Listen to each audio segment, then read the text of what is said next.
Roast খেয়েছেন মুরগির, কিন্তু আজ খাবেন ফুলকপির।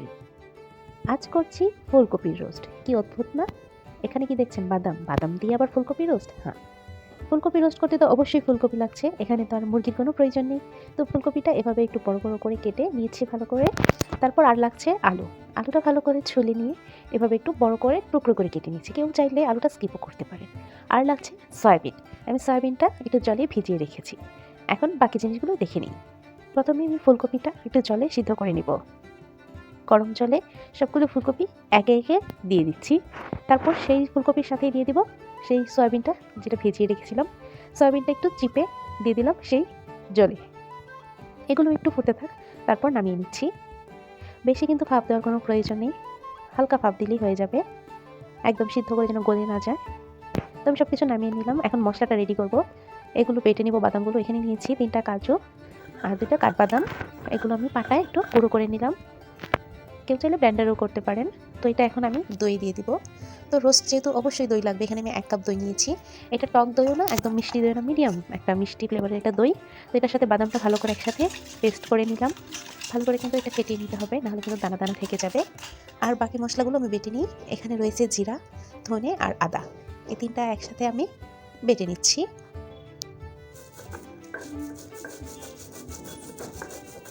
পাটায় বাটা মশলা কিন্তু অনেক টেস্ট হয়। তো রান্নাটা শুরু করছি। কড়াই আমি প্রথমে তেল, আর সেই তেলে একটু সামান্য লবণ দিয়ে দিলাম। এখন ফুলকপিগুলো ভেজে নেব। এই তো যে ফুলকপিগুলো একটু ভাপ দিয়ে নিয়েছিলাম, সেই ফুলকপিগুলো আর সয়াবিনগুলো। যারা যারা ভিডিওটা দেখছেন প্লিজ চ্যানেলটা সাবস্ক্রাইব করে দিবেন। আপনাদের একটা সাবস্ক্রাইব আমার অনুপ্রেরণা। Please subscribe my channel.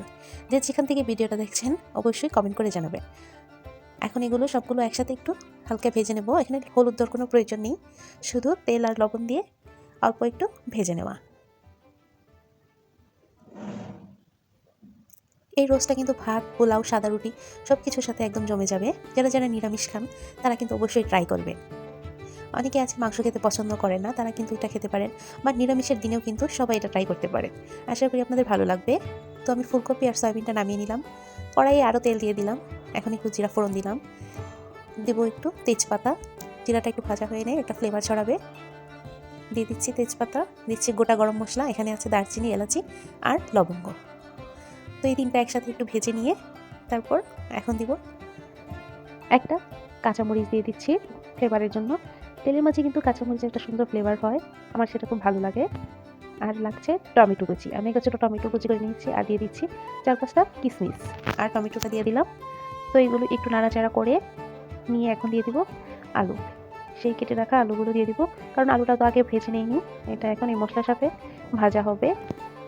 আলুর সাথে দিয়ে দিলাম লবণ। এটা একদম লবণটা একটু বেশি করে দিয়েছি পুরো তরকারির জন্যই, আর লাগলে লবণটা টেস্ট করে পরবর্তীতে দেওয়া যাবে। আলুটা ভালো করে নাড়াচাড়া করে কিছুক্ষণ ভেজে নেওয়ার পর এখন দিয়েছি সেই বেটে রাখা মশলাটা, যেটা ছিল ধনে, আদা আর জিরে। তো মশলাটা দিয়ে ভালো করে কষিয়ে নিতে হবে আলু আর টমেটো একসাথে। মশলা থেকে একটা কাঁচা গন্ধ থাকবে, সেই কাঁচা গন্ধটা চলে যাওয়ার পর্যন্ত কিন্তু এটা ভালো করে ভেজে নিতে হবে। এখন দিয়ে দিচ্ছি মরিচের গুঁড়া। যেহেতু দইটা একটু মিষ্টি ছিল এবং দই কিন্তু একটু চিনিও দিতে হবে, অবশ্যই একটু মিষ্টি মিষ্টি ঝাল ঝাল হয় রোস্ট, সেই জন্য মরিচের গুঁড়া। রান্নায় কিন্তু কোনো হলুদ ইউজ করা যাবে না।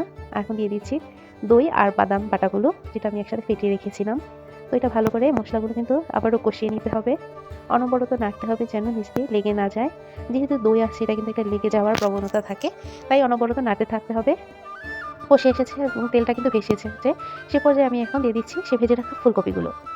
মশলাটা ভালো করে যখন কষে আসবে তখনই কিন্তু ফুলকপিটা দিতে হবে। আমি দিয়ে দিয়েছি একে একে ফুলকপিগুলো।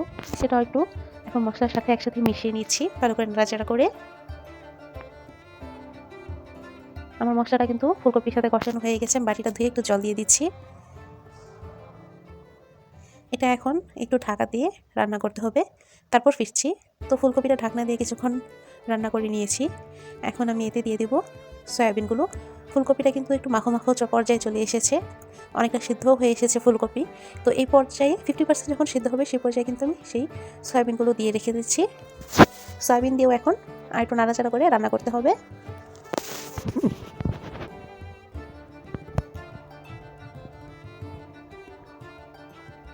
এখন আবারও কিছুক্ষণ ঢেকে রান্না করব সয়াবিন, আলু, ফুলকপি একসাথে। আমার তরকারিটা কিন্তু একদম ফুটে উঠেছে। এই পর্যায়ে আমি দিয়ে দেবো ভাজা জিরের গুঁড়ো। রান্না কিন্তু একদম শেষ পর্যায়ে। এবং নামানোর আগে দিয়ে দেবো একটু ঘি। ঘিয়ের ফ্লেভারটা কিন্তু খুব ভালো হয়। দিয়ে দিচ্ছি একটু ঘি। এখনই কিন্তু আমি নামিয়ে নিচ্ছি। ব্যাস রেডি আমার ফুলকপির রোস্ট। সবাই কিন্তু অবশ্যই বাসায় ট্রাই করবে।